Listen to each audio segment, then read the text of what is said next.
Judo or Brazilian Jiu-Jitsu? Which one is supreme in grappling? Let's discuss the differences between them and find out. For those who don't know, Judo and Brazilian Jiu-Jitsu are both grappling-based martial arts that teach throws, submissions, and sweeps. They share a lot of similarities, but there are also some major differences between them. Let's start with the history of each art form. Judo was developed in Japan in the early 20th century by Jigoro Kano. It was created by taking the most effective techniques from older Japanese martial arts and making them into a modern sport. Kano wanted to create an art that could be used by anyone, regardless of size or strength. He believed that if you had proper technique, you could defeat an opponent who was bigger and stronger than you. This is why Judo is often referred to as the art of the gentle way.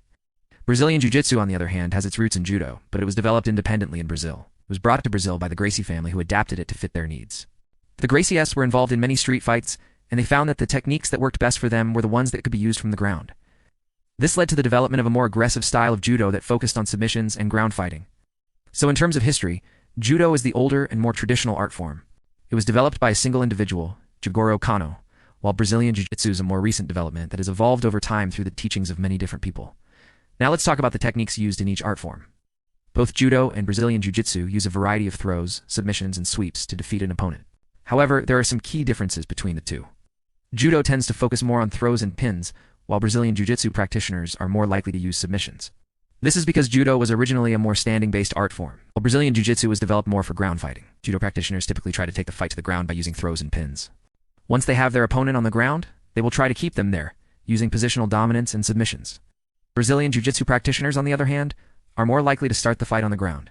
They will use submissions and sweeps to control their opponent and try to force them to tap out or submit. In terms of technique, Brazilian Jiu-Jitsu practitioners tend to be more technical and creative, so they are constantly looking for submissions. They need to be very precise with their movements. Judo throws are often more powerful and explosive, while Brazilian Jiu-Jitsu submissions are more technical and precise. When it comes to competition, both Judo and Brazilian Jiu-Jitsu are extremely popular. Judo is an Olympic sport and is practiced all over the world. Brazilian Jiu-Jitsu competitions are also very popular, especially in the United States, Japan, and Brazil. The rules for each type of competition vary, but generally speaking, Judo competitions allow for a wider variety of techniques. For example, Judo practitioners can use strikes to the head and face, while Brazilian Jiu-Jitsu practitioners cannot. This is because Judo is a more traditional art form, and it takes more of an all-encompassing approach. While Brazilian Jiu-Jitsu is more modern and has more rules, now it's time to answer the question: which one is the supreme grappling martial art? Both Judo and Brazilian Jiu-Jitsu are excellent grappling martial arts. Each have their own unique techniques and styles. In general, Judo is a more traditional and comprehensive art form, while Brazilian Jiu-Jitsu is more modern and focused on submissions. Ultimately, it is up to the individual practitioner to decide which art form is right for them. There is no clear winner in this debate, as it all depends on personal preference. If you want to learn how to throw people and pin them down, then Judo might be the better choice for you. But if you want to learn how to submit people from the ground, then Brazilian Jiu-Jitsu might be a better choice. Thanks for watching. What do you think? Which art form is supreme in grappling? Let us know in the comments below. Don't forget to like and subscribe for more great content. See you next time.